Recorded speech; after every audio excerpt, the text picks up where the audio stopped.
আপনার সাথে কি আপনার এই সম্পত্তি যাবে? যাবে বলেন ভাই, যাবে? গিয়েছে? আপনার অতীতে কত মানুষ মারা গিয়েছে, কতদিন আগে বাদশা, নাম বাদশা, এই যে এখানে মারা গিয়েছে, ওনার কত সম্পত্তি ছিল না, বাড়ি ছিল না, টাকা পয়সা তো ব্যাংকে কিছু লেগে তো অবশ্যই ছিল, কয় টাকা নিয়ে গেছে বলেন? মানুষ যদি মারা যায়, এক টাকার একটা ছোট্ট কয়েন যদি তার পকেটে থাকে,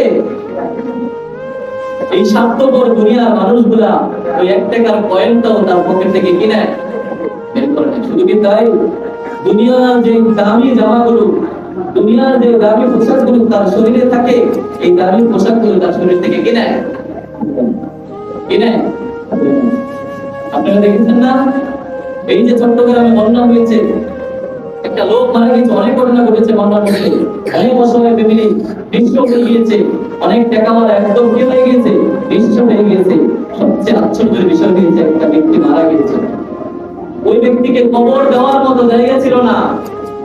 কলা গাছ ছিলেন না আপনারা, কলা গাছ করে ওই ব্যক্তিকে কি দিয়েছে, বাসিয়ে দিয়েছে। এই নিউজকে আপনারা দেখেন না, এই নিউজকে আপনারা শুনেননি, দেখেননি এই নিউজ? কলা গাছে করে কি দিয়েছে, বাসিয়ে দিয়েছে। অথচ ওই ব্যক্তির বাড়ি ছিল, ওই ব্যক্তির জায়গা ছিল, ওই ব্যক্তির সম্পত্তি ছিল, ওই ব্যক্তির টাকা ছিল। দেখেন না, দুনিয়া কত আজব জিনিস, দুনিয়া কত আজব জিনিস। যেই দুনিয়া এত কষ্ট করে কামাই করলো, যেই দুনিয়া এত কষ্ট করে অর্জন করলো, যেই দুনিয়া নিয়ে ব্যক্তিটা এত বাহাদুরি করলো, ওই ব্যক্তিকেই আজকে তার জায়গাতে, তার বাড়িতেই তাকে দাফন দিতে পারতেছে না, তার জায়গাতে তাকে দাফন দিতে পারতেছে না, তাকে নদীতে ভাসিয়ে দিচ্ছে। এটা আল্লাহ তাআলার লীলা। বুঝবেন না আপনি, আপনি বুঝবেন না, তবে বোঝা উচিত ছিল। আপনি বুঝেন না, তবে বোঝা উচিত ছিল। আপনাকে আল্লাহ তাআলা কি দিচ্ছে, মেসেজ দিচ্ছে, বান্দা দেখ না, চট্টগ্রামে অমুক জায়গায় অমুক ব্যক্তি মারা গিয়েছে, তার সম্পদ আছে, জায়গা আছে, বাড়ি আছে, টাকা পয়সা আছে, কিন্তু তার এই সম্পত্তির মধ্যে, তার এই জায়গার মধ্যে, তার এই বাড়িতেই তার দাফন দেওয়ার জায়গা হচ্ছে না। মেসেজ কার পক্ষ থেকে? আল্লাহর পক্ষ থেকে।